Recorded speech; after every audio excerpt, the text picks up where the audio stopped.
विधानसभेच्या तोंडावर रोज सकाळी घोषणा होत आहे.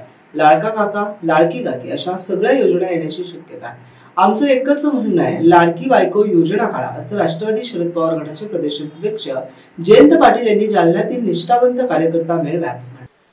इलेक्शन यावेळची विधानसभेची अटीतटीची होणार आहे.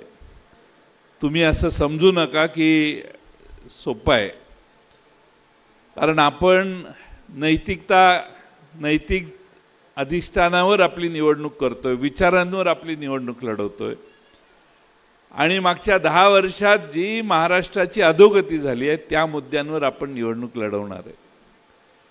आणि या सगळ्या मुद्द्यांना उत्तर न देऊ शकणारी लोक आपल्या समोर उभी राहणार. कोणत्याही मुद्द्यावर यांना उत्तर नाही. आणि त्यामुळं उत्तर नाही देत तर मग काल परवा एक भाजपचा मेळावा झाला. त्यात भाजपचे एक नेते म्हटले की ठोका कधी, ज्यावेळी डोकं थांबतं, मेंदू काम करायचा थांबतो, शब्दांचा वापर संपतो, त्यावेळी माणूस गुद्दागुद्दीवर येतो.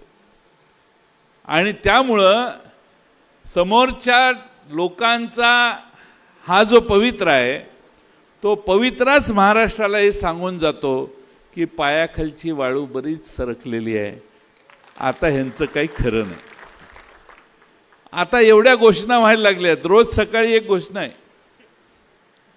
मी आता ते क्लिप बघत होतो, ते सलमान खान होता त्यात आणि मुख्यमंत्री होते आणि कोणीतरी एडिट केलेलं आहे, ते काही खरं नाही आहे, एडिट केलेलं आहे, जोक आहे तो. तर ते मुख्यमंत्री सलमान खानला सांगतात की आता टोंगा योजना चालू करणार आहे आम्ही. वेगवेगळ्या आता काका, लाडका काका, लाडकी काकी अशा सगळ्या योजना येण्याची शक्यता आहे. आमचं एकच म्हणणं आहे की लाडकी बायको योजना